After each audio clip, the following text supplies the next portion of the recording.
Então agora sim assunto para quem entende, que tem 40 anos de praia. Vlamir Brandalize, Minuto da Soja no ar.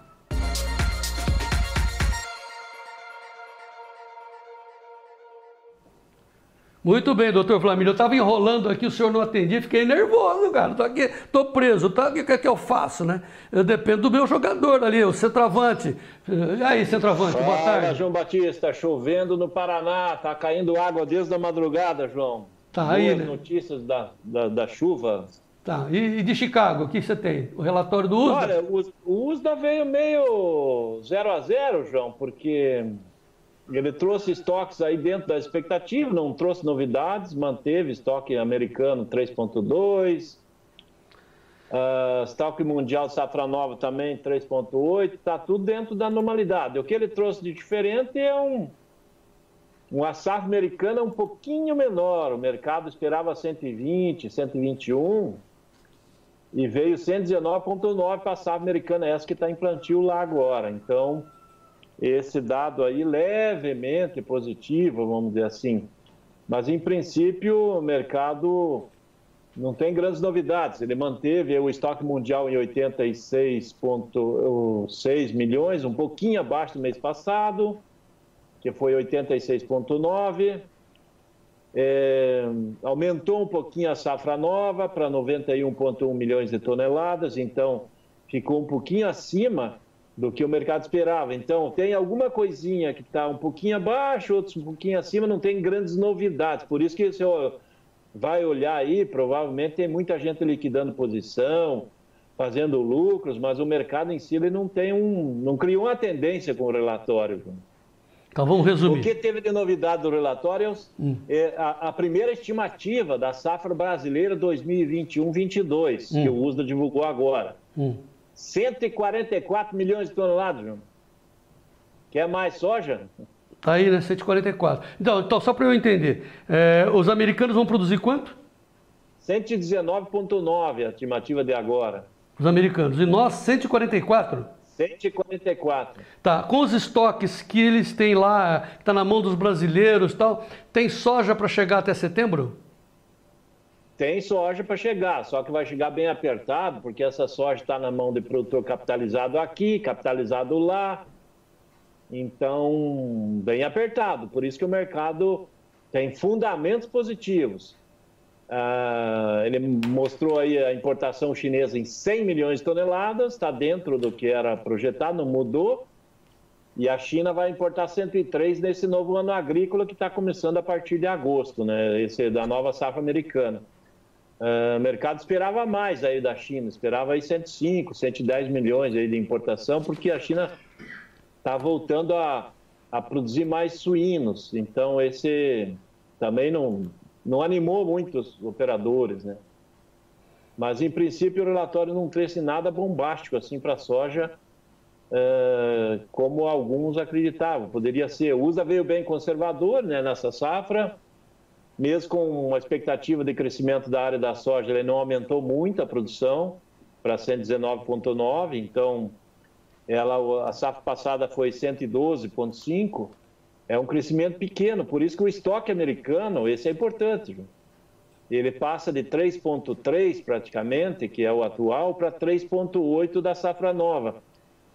É um estoque muito baixo. Se a gente voltar em 2019-20, a safra 2019-20, o estoque americano era mais de 24 milhões de toneladas.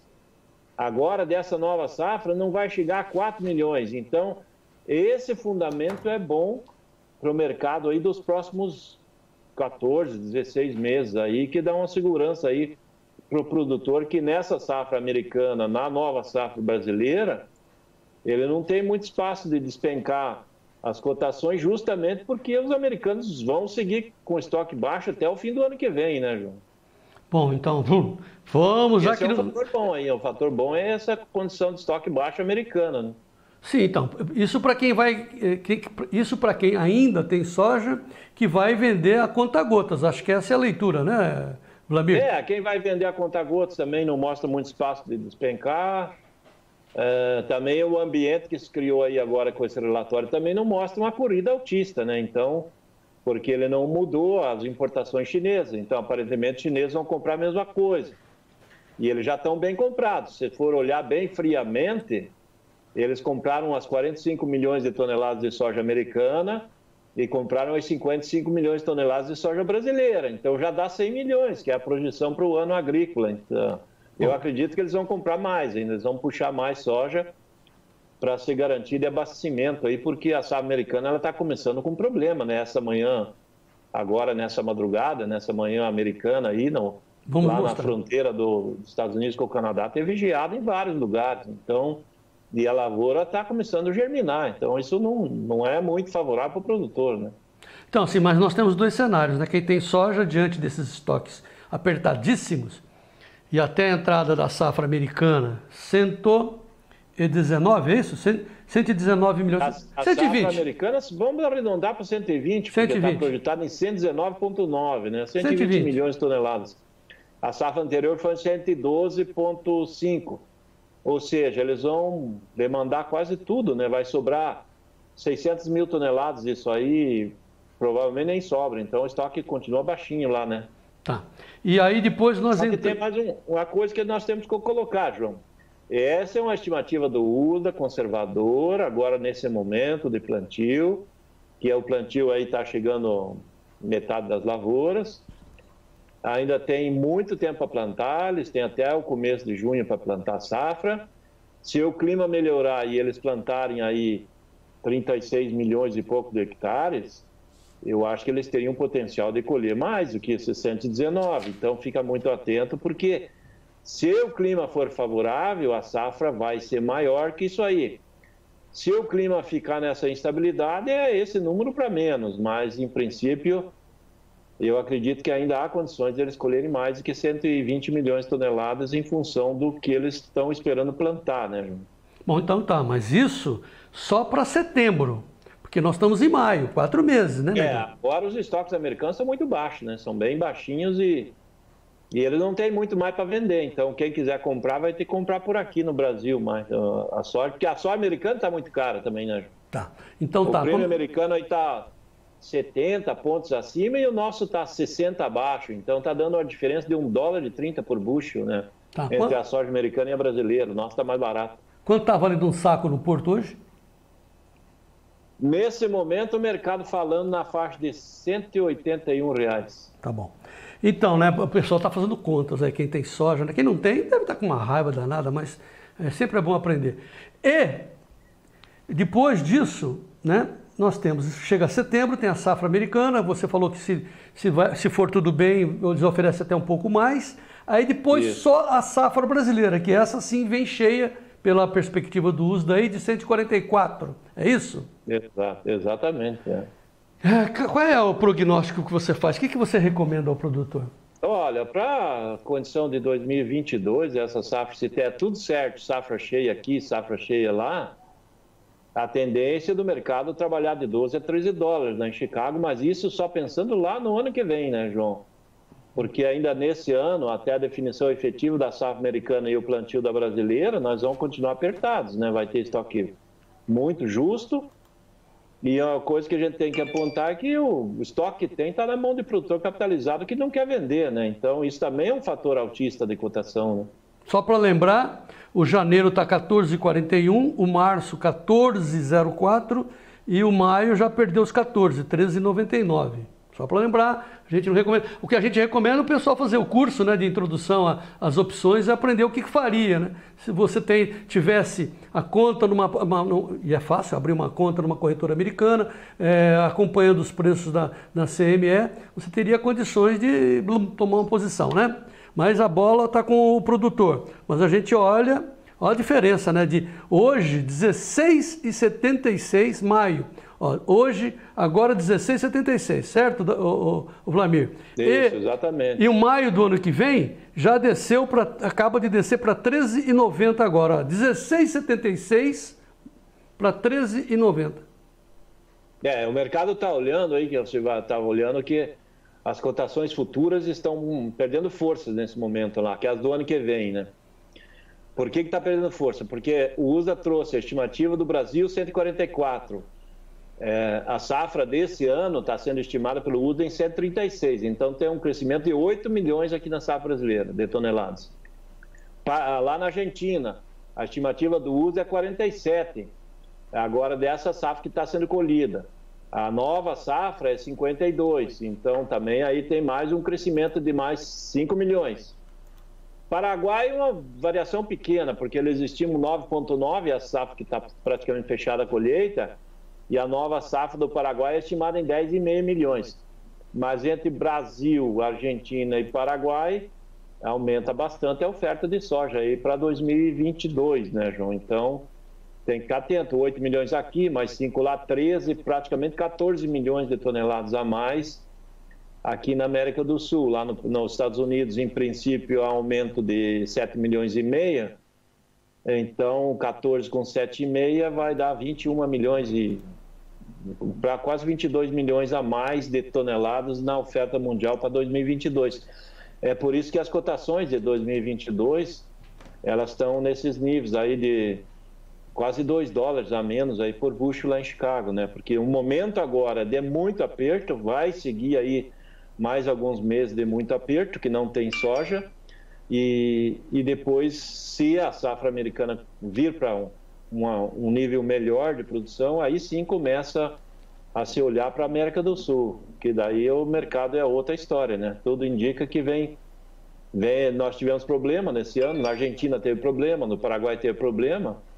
Normalmente o mercado também olha, se teve problema no ano, é mais difícil ter problema no ano seguinte.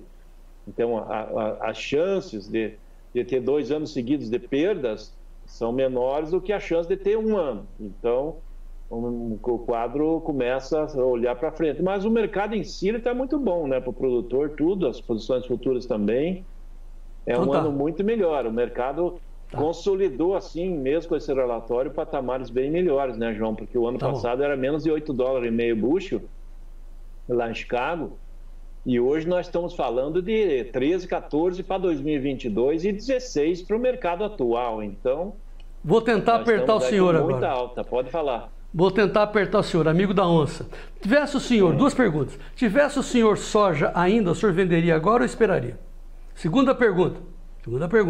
Com maio já perdendo os 14, perdendo os cabelos também, o março está querendo perder os cabelos também, vai chegando nos 14.